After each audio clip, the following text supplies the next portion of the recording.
Good afternoon. I'm your host, Omar Rashida, and welcome to another edition of Arts and Culture. I'm here at the Comcast studio, channel 190, with my very special guest. I mean, everybody knows her. She's a celebrity in the city. Let me see, in Philadelphia, New Jersey, Hollywood, and everything else. Miss Connie Drummond, good morning. Hey, Omar, how are you? Yeah, all right. She is the founder of Artscape. But before we get into Artscape, talk about this. Just give us a brief background of how you got involved with the arts. Well, how I got involved with the arts is I've actually always been involved.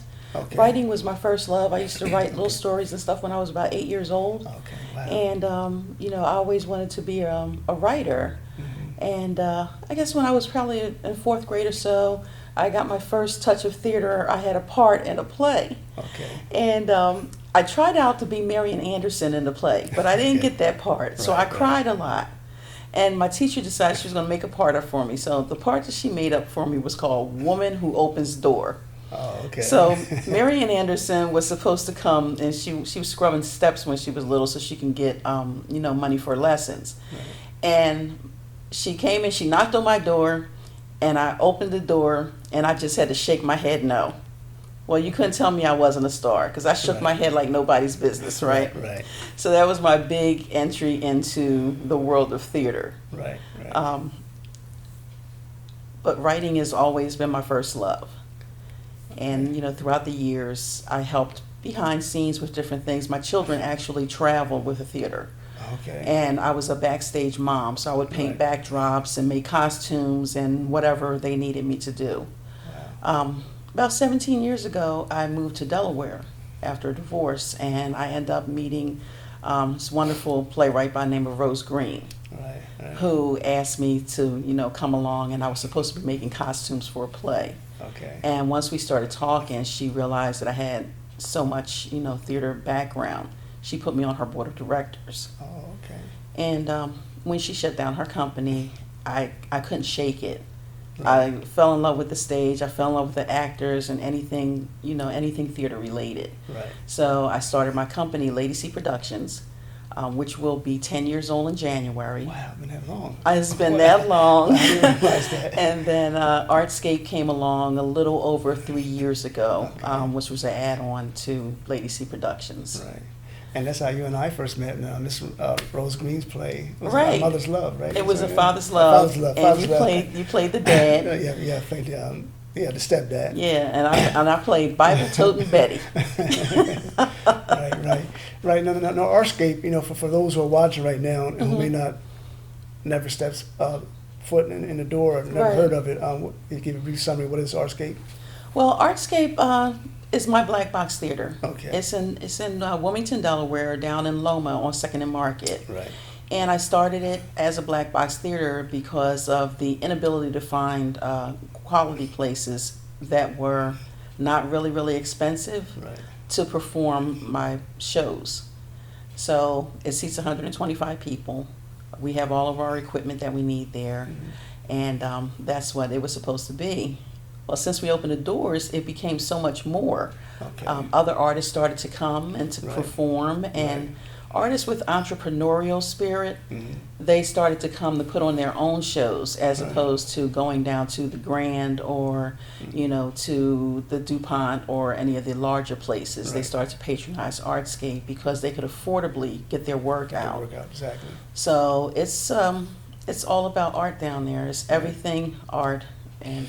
No. In terms of play productions, of course, you had your own. If you can mention some of those, but you also had some classics, right? And you also had the dinner theater there, right? You got to talk about it, right? Well, our opening show was it was actually 3 years ago this weekend in September. Oh, wow. We did our first show. Our opening show was called 12 Angry Women. And it was funny because it's a classic, so a lot of people don't know about it. So they thought it was going to be kind of some reality TV stuff. Okay.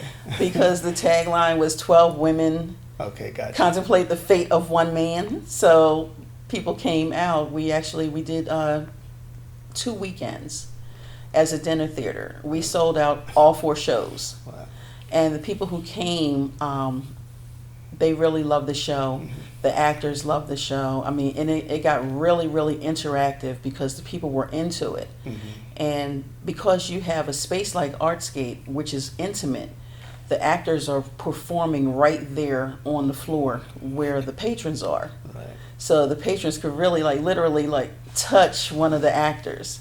Wow. And Close. it was so nice because when they got mad, they were yelling at the actors and stuff. And when we stopped for intermission, people were like, "Oh man, I can't believe she stopped it right there," you know. So Right.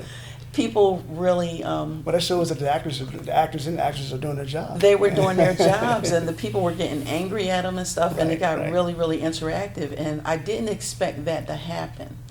So now all of our plays are interactive. Okay. I let the actors go down amongst the audience, Okay. and sometimes we even pull the audience members in. Wow. So they That's like that different. hands-on type of theater. Right, definitely. Now, looking at Artscape, in addition to play productions, you have musicians do their things. You have spoken word artists perform. So talk about just allowing Artscapes, opening your doors to artists outside of just being actresses and actresses. Well, one thing about being a playwright is that when you put a production together, you need more than actors, you need musicians.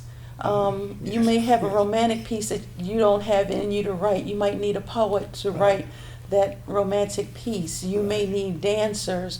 You'll definitely need other people in order to pull a full production together. Right. So having those other artists, I mean, even the visual artists and painters, I mean, Yes, that's how we yes. get our backdrops and our art for the, for the shows. I remember when we did our show together, I was the art director on that show. Right. And that's how I met Demetrius. Yeah, I saw yeah. his work and we decorated the stage Okay, with wow. his work. Right.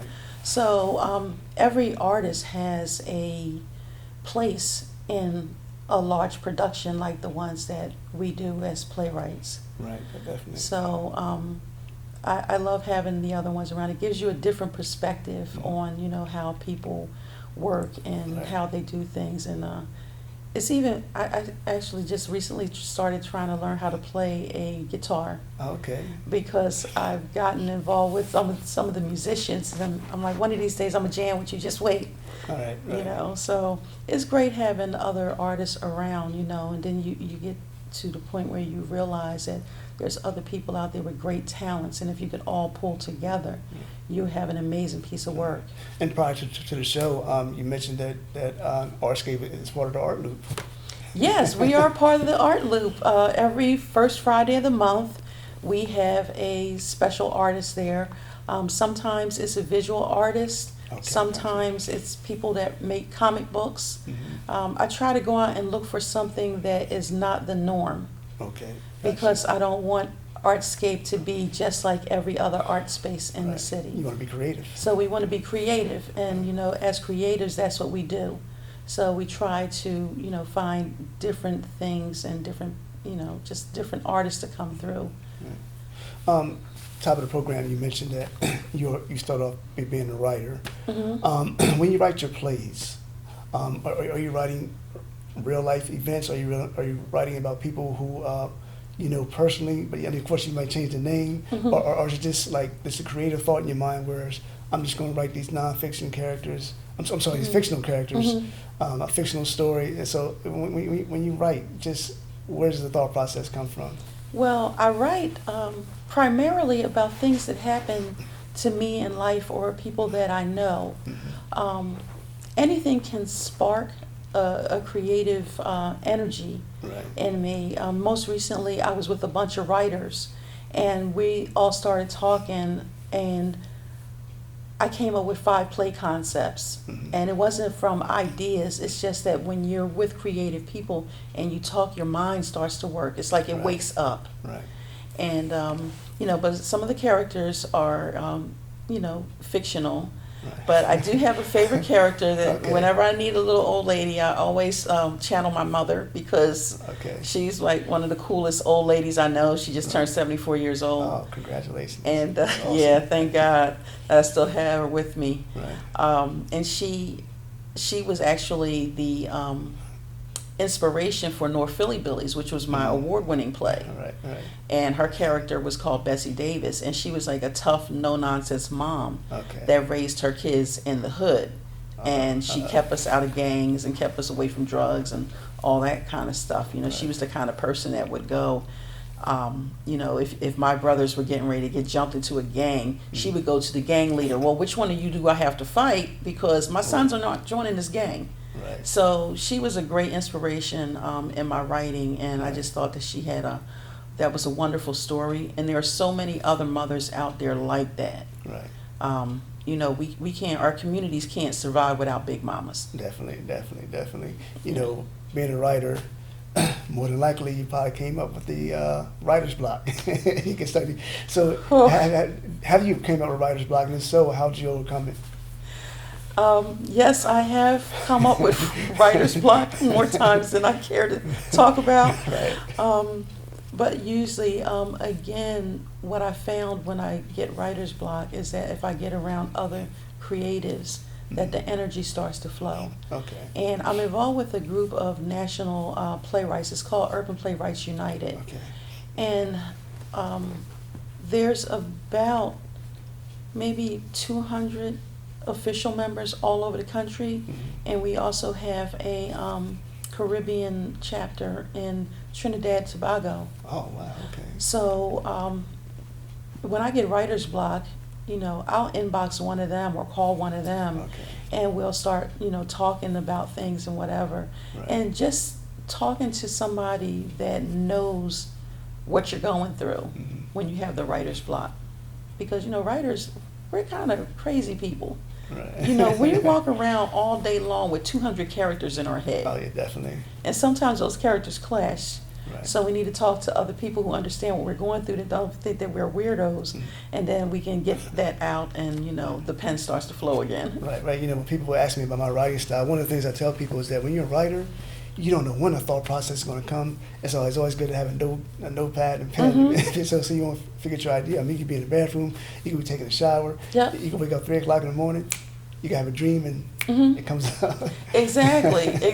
And that's why I try to keep my phone on me at all times, Right. because I can be in the middle of a board meeting. I'm on the board of directors over at Wilmington Drama League. Okay, gotcha. And just those people, their creativity. And I can get an idea, but I can't write it down. I'll send myself a text, Right. you know, to my email. So I text myself a lot of ideas when they pop into my head, so I can revisit them later on. Right. Yeah. So I guess maybe about 2010, 2011, 2012, you had went to Washington, D.C. with one of your plays, and you taken it to the annual festival they had there. Talk about that experience. That was where I took, that was a great experience. I don't know if I ever shared this with you. I took the play to, I took North Philly Billies, because Right. that was our award winner, and we got chosen to be a part of the DC Black Theater Festival. Right, there you go. So I went, and I wanted to do it in style, because I wanted, you know, my actors to be happy and stuff like that. So I rented this big bus, spent way too much money on it. Right. I packed food for the day for like 20-some people. We had a makeup artist on board. We had a film crew on board, because they were doing, a group from Philadelphia Okay. called Big Bold Beautiful Women was doing a documentary on me. Okay, So they gotcha. followed us around. It was like a day in the life. Right. So I had all these people on the bus. Get out there. We did all this publicity and stuff. We got out there. I think we sold about 35 tickets. Wow. So the cast was all, you know, they were upset, and they were like, well, we don't have that many people. I said, it doesn't matter. If you got 3 people in the audience, we're going to give them one heck of a show. Right. So we went out there, and we gave those 35 people one heck of a show, right? Definitely. At the end of the show, we're on our way out, and this lady calls me over. She said, can I speak to you for a second? She was an author. Oh, wow. And, you know, we spoke for a few minutes, and what it was is she had wrote this book based on her life, and she wanted a play written about it. Wow. So I told her I could write this play, and this was how much money it was going to cost. And she wrote me a check Wow. that paid for the entire production, bus, cast, everything. Wow. That's So awesome. I say that to say that just because you don't see 200 people in your audience don't mean that the one that God sent for you to meet that day isn't in there. Definitely. Opportunities are always The always opportunity there. is always there. And that was like, because I was sitting there, I had just had a conversation with my cast about how I wasn't going to be able to pay them yet. Right. Because we didn't make the money. Make the money. And I made the money before I walked out the door. Wow. So, you know, I don't get hung up on crowds anymore, because there's one person that might be there is the one that I need. Definitely. You know. Right. And you just mentioned your cast. You know, when you're doing your plays, when you audition, you select the people who you want to be in your plays. What do you look for in the actors and actresses that's involved in your production? Because some people say, man, I want to be in a play, I want to be in a play, I want to be in a play, but they don't know the commitment, the sacrifice, and the time it takes to make this a great production. Exactly. Well, I definitely look for dedication. Okay. I find that the newer actors are more dedicated than some of the old ones as far as time-wise, because a lot of the actors that I've known over the years, everybody else knows them over the years. So they may have 4 or 5 productions that they work on. Right. And you can't get them to come to rehearsal and, you know, all kind of stuff, right? So I try to always, I have a few go-tos that I know are dedicated, and even if they have to miss some rehearsals, they're not going to let me down. Right. So I have that core group, but I always go out and search for more people, because we have to, it's like creating a culture here, because it's not Philadelphia and it's not New York. And most of the people that are trained to act, they want to go to Philadelphia and New York. Right. So we lose our really, really great actors because they feel like there's not enough opportunity for them here. Right. But I try to afford them those opportunities where they can stay home and hone their crafts before they grow into the point where they can go to a New York or Philadelphia or a Chicago to do their plays. So I look for the dedication. I'm not too big on traditional looks. Okay. Because people tend to, for the lead, people tend to always cast somebody who looks like a model. That's not a real world thing. Everybody that walks down the street does not look like a model. Some people are size 16 and up, like myself. You know, some actors are a little older. Just because you're a 55-year-old man doesn't mean that you can't play the love interest to the hot young girl. You know what I mean? Yeah. So I look for things that, I look for a cast that looks like reality. All right. Yeah. Being a producer and a director at the same time can be very challenging. So when people are watching, you know, they see the actors. I mean, even those involved in your production, you know, you give them the direction, and you know, listen, man, I'm paying big time money to rent this facility, to rent this bus. Right. And I need y'all to be on point. So just talk about the significance, the sacrifices that the producers and the directors make in productions, because we see the actors on stage. Right. We see the final product. Right. But the behind the scenes thing is important. Well, yeah, it really is important. I know when I first started producing, you know, a lot of people don't know what a producer is. A producer is the person that gets the money together for the show. Right. That's all the producer does. They get the money together for the show and they market. Right. The director turns the vision from the paper into the vision you see on stage. Right. That's supposed to be their only job that they do. The writer's job is to write the play, and that should be their only job. Well, here, for financial reasons, a lot of us are producer, writer, and director. So we have 3 hats that we have to wear in addition to our daytime jobs and our home responsibilities. Right. So, you know, it can be very, very stressful when you have to do those things, because you as a producer, you get into contracts, you get into legally binding contracts with your actors, which means they have to get paid. Right. So you have to make sure that that money is there. You have to make sure that the marketing and everything goes out.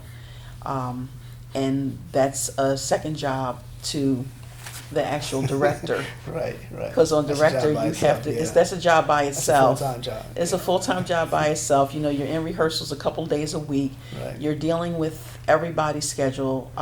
You know, in the beginning, what I do is I have one meeting and I say, okay, I need all your conflicts. and I get everybody's conflicts, and then I make up a rehearsal schedule Right. based on those conflicts, hoping that I'll get a full cast Yes. every rehearsal. And it's so hard. But no, So it's always one or two but people. no, it's and I've actually had to shut down productions because my last production, I ended up shutting it down because Okay. a week before they were not ready, Right. and I was not putting my play with my name on the stage with the actors that were not ready. Yeah, yeah. And, they can destroy your whole career. They can destroy your whole career, especially when you come from a small place like Delaware. Oh, yeah, people talk. You put on one bad performance and you're just mud from now on, you know. Definitely.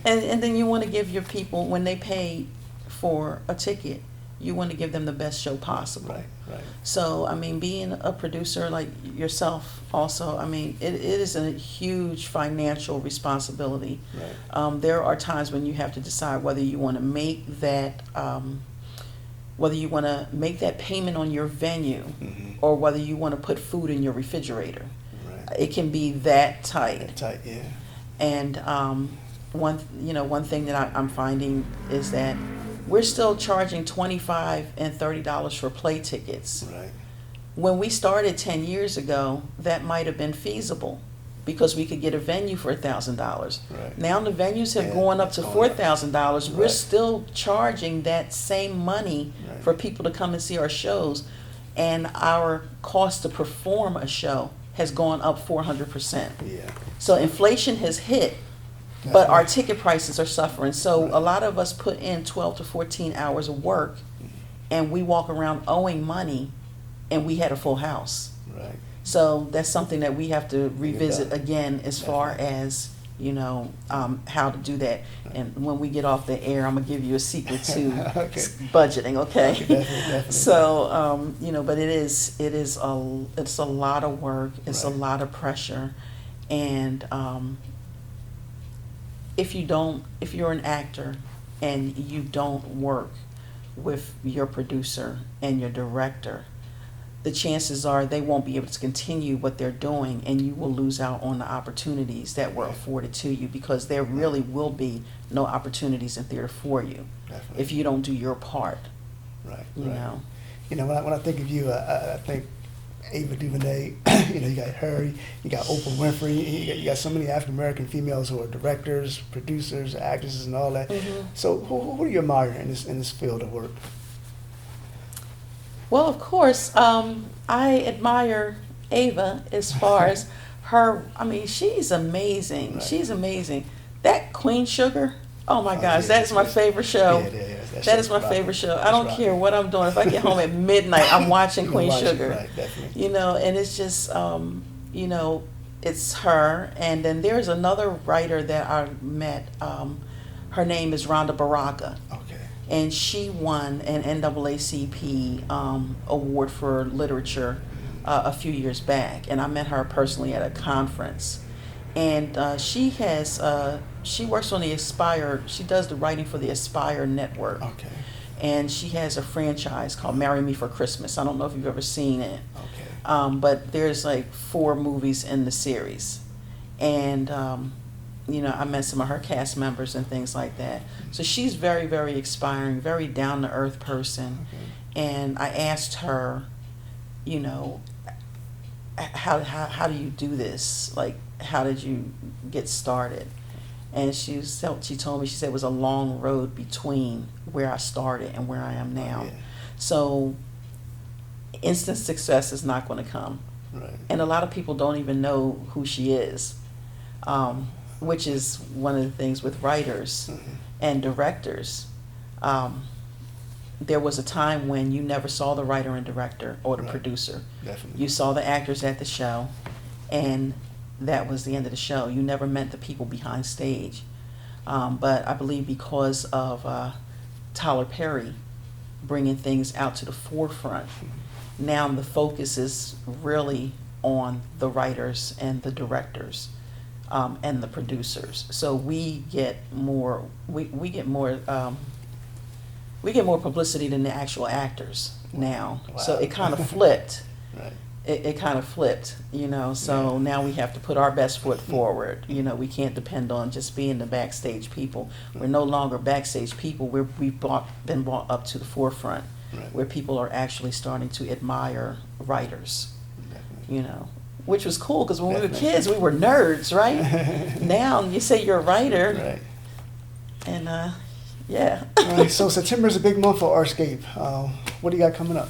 Oh, September is a big month for Artscape. We actually have a show called The Conscious Mic, which is an all genre open mic. It's not just poetry, it's not just singing. Anybody that has any kind of talent, whether it be acting, singing, comedy, a musician, anybody can come and be a part of this open mic. Okay. And it is the fourth Sundays. It's every fourth Sunday at 7 p.m. This month we have a feature. Well, September we have a feature. His name is TMZ, and he is a national recording artist that Right. came into Artscape for one of our open mics a few weeks back, Okay. and he liked what we were doing, and he said, "I want to do a show here." I said, "I can't afford to pay you." He said, "You don't have to pay me. I'm coming. I'm going to do a show, and I guarantee you I'm going to pack your house." Wow. That was it. So I booked him. that was an Rightfully easy so. decision. Rightfully so. Yeah. And then on Saturdays, on fourth Saturdays, I believe, we have a My Mom and Me paint and sip, Okay. which is a great way for, grandparents and, adults to share artistic abilities with their little people. Everything is on the website, which I'll give you later. Okay. So we have that, and I'm actually going into production again. Okay. So I'm going to be auditioning, Okay. and the audition notices will be on our website. Okay. So we have that, and then of course we have our art loops, which is the first Friday of every month, Right. starting at 5 p.m. to 9, and we have our this month we're going to have Demetrius Bullock coming on with his new adult comic series. It's called Pancakes After Dark. Okay. And it's adult villains now. So, Okay. and they're the creators of Daddy Long Legs and the Inchworm. Okay. Now we got just under 2 minutes remaining. Okay. Contact information for those who want to call you, they maybe want to rent your facility or just want to hook up with you. And Okay. then any words of advice for those who want to be in the arts? Okay. First, advice for people who want to be in the arts. If that's your dream, do it. Don't let anybody talk you out of it. Don't let anybody persuade you, not to do it. If you have it in your heart, then it's a gift from God, and it would be a terrible sin not to use that gift that He gave you. Second, our contact information. You can find out about everything we do at www.artscape.com. So Artscape is ARTZSCAPE.com. The phone number's on there, the website's on there, the email address, info@artscape.com. That's how you can reach us. Now, if you are interested in auditioning, I am currently casting for 2 productions, 2 stage productions.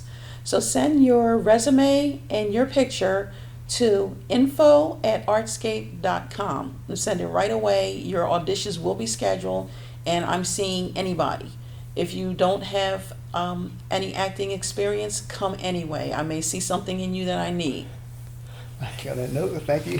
Thank for you. tuning in, being a special guest. It's been a while, but Yeah, thank you so much for having me. I was really glad. You're always glad to get an invite from this guy. And thank you for tuning in to another edition of Arts and Culture. I'll see you next time. God bless and have a safe week.